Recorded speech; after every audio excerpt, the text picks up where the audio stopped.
الحمد للہ وکفی وسلام علی عبادہ الذین اصطفی اما بعد۔ سیرت سیریز کا یہ 5واں حصہ ہے، اور آج ہم اس 5ویں حصے میں نبوت کے اعلان کے بعد، نبوت مل جانے کے بعد خاموش دعوت کی حکمت عملی کے متعلق آج جانیں گے۔ نبی کریم صلی اللہ علیہ وسلم کی مکی زندگی میں آپ صلی اللہ علیہ وسلم کی بے پناہ، آپ صلی اللہ علیہ وسلم کا بے پناہ صبر و اطاعت کا جذبہ، بلند ہمتی اور اپنے صحیح موقف پر پہاڑ کی طرح قائم رہنے کی قوت تھی۔ اسلام کی تبلیغ اور دعوت حق کے بعد، حق کی دعوت کے بعد مکہ مکرمہ کی اکثریت آپ کے خلاف تھی، اور وہ یہ چاہتے تھے کہ آپ کو اور آپ کے مٹھی بھر مسلمانوں کو ہمیشہ تکلیفیں پہنچائے، ان کے دل کو تکلیف پہنچائے، تکلیفیں دیتے رہے، اور دن رات اسلام، پیغمبر اسلام اور اسلام کے پیروکاروں کے خلاف سازشیں کرتے رہتے۔ نبی اکرم صلی اللہ علیہ وسلم نے کفار مکہ کا جو برتاؤ تھا، اس کا جواب صبر سے، خاموشی سے، ہمت اور استقامت سے دیا، اور آپ صلی اللہ علیہ وسلم نے حق کی دعوت سے ذرہ برابر پیچھے ہٹنا گوارا نہیں، حتیٰ کہ آپ کو پورے عرب کی بادشاہت، مال و دولت، حسین ترین عورتوں اور ہر خواہش کی چیز پیش کیے جانے کی پیشکش بھی کی گئی، لیکن آپ نے اس دعوت حق کے سامنے ہر کسی پیشکش کو ٹھکرا دیا، حقارت سے ٹھکرا دیا۔ آپ صلی اللہ علیہ وسلم کو ایک مرتبہ ابو طالب نے کفار مکہ کی فرمائش پر سمجھایا بھی، تو آپ نے جواب میں فرمایا کہ اگر میرے ایک ہاتھ میں چاند، دوسرے ہاتھ میں سورج رکھ دیا جائے اور کہا جائے کہ اس کام کو چھوڑ دو، تو میں کبھی بھی ایسا نہیں کر سکتا۔ آپ صلی اللہ علیہ وسلم نے اس صبر آزما اور مخالف ماحول میں مکہ والوں کے سامنے ایک اعلیٰ اخلاقی نمونہ پیش کیا۔ گالیوں کا جواب دعاؤں سے، پتھر کا جواب نرم کلامی سے، دل آزاری کا جواب ہمدردی اور غمگساری سے دیا۔ آپ نے اس ماحول میں ٹکرانے سے گریز کیا، حکمت اور بصیرت سے کام کرتے رہے، لوگوں کی بھلائی، دنیا اور آخرت کی کامیابی کے لیے ان کو ایک اللہ اور اللہ کے پسندیدہ دین کی طرف بلاتے رہے۔ دعوت و تبلیغ کا جو فرض منصبی آپ نے اٹھایا تھا، اس پر پوری دل جمعی، استقامت اور سختی سے قائم رہے، اور یہی وجہ تھی کہ آپ کی دعوت لوگوں کے دلوں کو فتح کرتی چلی گئی، اور مکہ کی ایک بڑی تعداد نے مخالف ماحول میں بھی اسلام میں کھچاوٹ محسوس کی۔ جو لوگ کل تک آپ کے مشن میں سخت ترین دشمن تھے، وہ آپ کے اونچے اعلیٰ اخلاق، آپ کے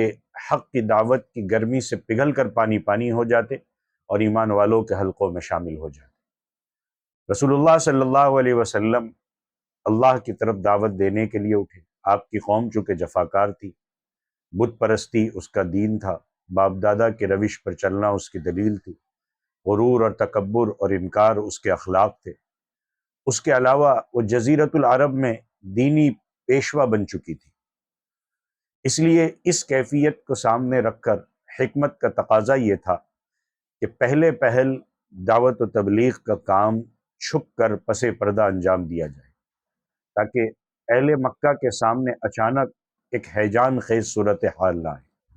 یہ بالکل فطری بات تھی کہ رسول اللہ صلی اللہ علیہ وسلم سب سے پہلے ان لوگوں پر اسلام پیش کرتے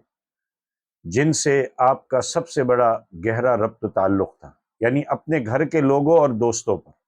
چنانچہ آپ نے سب سے پہلے انہیں دعوت دی، اور اسی طرح آپ نے شروع میں اپنی جان پہچان کے ان لوگوں کو حق کی طرف بلایا جن کے چہروں پر آپ نے بھلائی کے آثار دکھے، اور یہ جان چکے تھے کہ وہ حق اور خیر کو پسند کرتے تھے اور آپ کی سچائی اور صلاح سے واقف ہے۔ پھر آپ نے جنہیں اسلام کی دعوت دی ان میں ایک ایسی جماعت تھی جسے کبھی بھی رسول اللہ صلی اللہ علیہ وسلم کی عظمت اور آپ صلی اللہ علیہ وسلم کی سچائی پر کوئی شبہ نہیں تھا، آپ کی دعوت قبول کرنی۔ اور یہ اسلامی تاریخ میں قرآن نے کہا ہے والسابقون الاولون، اس کے وصف سے مشہور ہے۔ ان میں سر فہرست آپ کی بیوی ام المؤمنین حضرت خدیجہ رضی اللہ تعالیٰ عنہ، آپ کے آزاد کردہ غلام حضرت زید بن حارثہ رضی اللہ عنہ، آپ کے چچیرے بھائی حضرت علی بن ابی طالب رضی اللہ تعالیٰ عنہ، جو بھی آپ کے زیر کفالت بچے تھے، اور آپ کے یار غار حضرت ابوبکر صدیق رضی اللہ تعالیٰ عنہ۔ یہ سب کے سب پہلے ہی دن مسلمان ہو گئے۔ اس کے بعد حضرت ابوبکر رضی اللہ تعالیٰ عنہ اسلام کی تبلیغ میں سرگرم ہو گئے۔ حضرت ابوبکر بڑے ہر دل عزیز، نرم مزاج، اچھی عادتوں کے حامل، با اخلاق، دریا دل تھے۔ ان کے پاس ان کی مروت، دور اندیشی، تجارت اور اچھی صحبت کی وجہ سے لوگوں کا آنا جانا لگا رہتا تھا۔ چنانچہ انہوں نے اپنے پاس آنے والوں اور اٹھنے بیٹھنے والوں میں جس کو اعتماد کے قابل پایا اسے اب اسلام کی دعوت دینی شروع کر دی،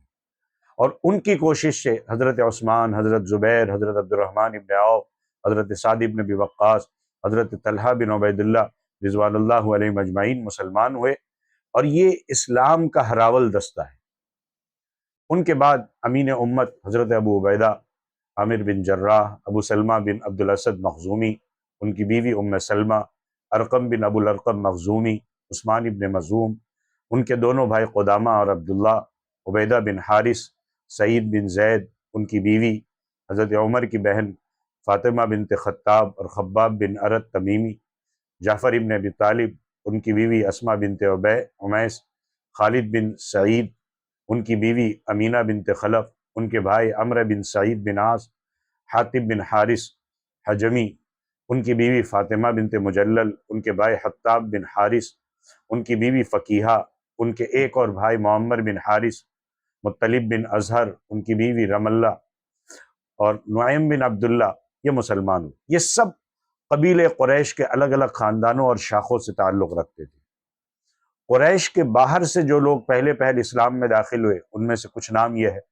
عبداللہ بن مسعود حضلی، مسعود بن ربیعہ قاری، عبداللہ بن جحش اسدی، ان کے بھائی احمد بن جحش، بلال بن رباح حبشی، صہیب بن سنان رومی، عمار بن یاسر عنسی، ان کے والد یاسر اور والدہ سمیہ، اور عامر بن فہیرہ۔ اور عورتوں میں جو میں نے عورتوں کا تذکرہ کیا، ان کے علاوہ جو پہل اسلام میں آئے ان کے نام یہ ہے: ام ایمن، اور حضرت عباس کی بیوی ام الفضل لبابۃ الکبریٰ، اور حضرت ابوبکر صدیق کی صاحبزادی حضرت اسماء رضی اللہ تعالیٰ عنہ۔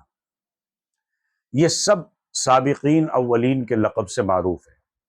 تلاش اور جستجو سے یہ معلوم ہوا ہے کہ جو لوگ اسلام کی طرف سبقت کرنے کے وصف سے موصوف کیے گئے ان کی تعداد مردوں اور عورتوں کو ملا کر 130 تک پہنچ جاتی ہے، لیکن یہ بات پورے یقین کے ساتھ نہیں معلوم ہو سکی کہ یہ سب کھلی دعوت اور تبلیغ سے پہلے اسلام لائے یا بعض لوگ اس کے بعد بھی لائے۔ ادھر سورہ مدثر کی شروعاتی آیات کے بعد وحی کا آنے کا سلسلہ پورے تسلسل اور گرم رفتاری کے ساتھ جاری تھا، اور اس دور میں چھوٹی چھوٹی آیتیں نازل ہو رہی تھیں۔ ان آیتوں کا خاتمہ ایک ہی قسم کے بڑے پرکشش الفاظ پر ہوتا تھا۔ ان آیتوں میں بڑے سکون بخش اور دل کو کھینچنے والی نغمگی ہوتی تھی جو اس پرسکون اور رقت آمیز فضا کے عین مطابق تھی۔ پھر ان آیتوں میں نفس کے تزکیے کی خوبیاں، دنیا کی آلائش میں لت پت ہونے کی برائیاں بیان کی جاتی تھی، جنت اور جہنم کا نقشہ اس طرح کھینچا جاتا تھا گویا وہ آنکھوں کے سامنے۔ یہ آیتیں ایمان والوں کو اس وقت کے انسانی معاشرے سے بالکل الگ ایک دوسرے ہی فضا کی سیر کراتی تھی۔ شروعات میں جو کچھ نازل ہوا اس میں نماز کا حکم بھی تھا۔ علامہ ابن حجر کہتے ہیں کہ نبی کریم صلی اللہ علیہ وسلم اور اسی طرح آپ کے صحابہ اور واقعہ معراج سے پہلے قطعی طور پر نماز پڑھتے تھے۔ ہاں، اس میں اختلاف ہے کیونکہ 5 نمازوں سے پہلے کوئی نماز فرض تھی یا نہیں۔ کچھ لوگ کہتے ہیں کہ سورج کے نکلنے اور سورج کے ڈوبنے سے پہلے ایک ایک نماز فرض تھی۔ حارث بن اسامہ نے ابن لہیہ کی طریق سے موصولاً حضرت زید بن حارثہ سے یہ حدیث روایت کی ہے کہ رسول اللہ صلی اللہ علیہ وسلم پر شروعاتی دنوں میں جب وحی آئی تو آپ کے پاس حضرت جبرائیل علیہ السلام تشریف لائے، آپ کو وضو کا طریقہ سکھایا۔ عبداللہ ابن عباس کی حدیث میں یہ بھی مذکور ہے کہ نماز اولین فرائض میں سے تھی۔ ابن ہشام کا یہ بیان ہے کہ نبی کریم صلی اللہ علیہ وسلم اور صحابہ کرام نماز کے وقت گھاٹیوں میں چلے جاتے تھے اور اپنی قوم سے چھپ کر نماز پڑھتے تھے۔ ایک بار ابو طالب نے، جو آپ صلی اللہ علیہ وسلم کے چچا ہے، انہوں نے اللہ کے نبی حضرت علی کو نماز پڑھتے دیکھ لیا، پوچھا، حقیقت معلوم کی تو کہا کہ آپ اسی پر برقرار رہے۔ یہ عبادت تھی جس کا ایمان والوں کو حکم دیا گیا۔ اس وقت نماز کے علاوہ اور کسی بات کے حکم کا پتہ نہیں چلتا۔ ہاں، وحی کے ذریعے توحید کے الگ الگ گوشے بیان کیے جاتے، نفس کے تزکیے کی شوق دلایا جاتا، اچھے اخلاق پر ابھارا جاتا، اور ایسے بلیغ وعظ ہوتے تھے جس سے سینے کھل جاتے تھے، روح آسودہ ہو جاتی۔ ایسے 3 برس گزر گئے اور دعوت و تبلیغ کا یہ کام صرف چند لوگوں تک محدود رہا۔ مجموع اور مجلسوں میں اس کا اعلان نہیں کیا گیا، لیکن اس دوران اللہ کے نبی کی لائی ہوئی دعوت، حق کی دعوت، قریش کے اندر ایک خاصی معروف ہو گئی۔ مکہ میں اسلام کا ذکر پھیل گیا اور لوگوں میں اس کا چرچا ہو گیا۔ بعض نے کسی وقت نکیر بھی کی، بعض ایمان والوں پر سختی بھی ہوئی، لیکن مجموعی طور پر اس دعوت کو کوئی خاص اہمیت نہیں دی گئی، کیونکہ رسول اللہ صلی اللہ علیہ وسلم نے بھی ان کے جو پرانے دین جو بت پرستی والا تھا اس سے کوئی تعارض نہیں کیا تھا، نہ ان کے معبودوں کے بارے میں زبان کھولی تھی۔ یہ خاموش حکمت عملی کے تعلق سے آج کے سبق میں کچھ باتیں تھی سیریز میں، باقی انشاءاللہ پھر کل یا اگلی ویڈیو میں آپ کے سامنے آگے کا سلسلہ رکھا جائے گا۔ جزاکم اللہ خیرا۔ السلام علیکم ورحمۃ اللہ وبرکاتہ۔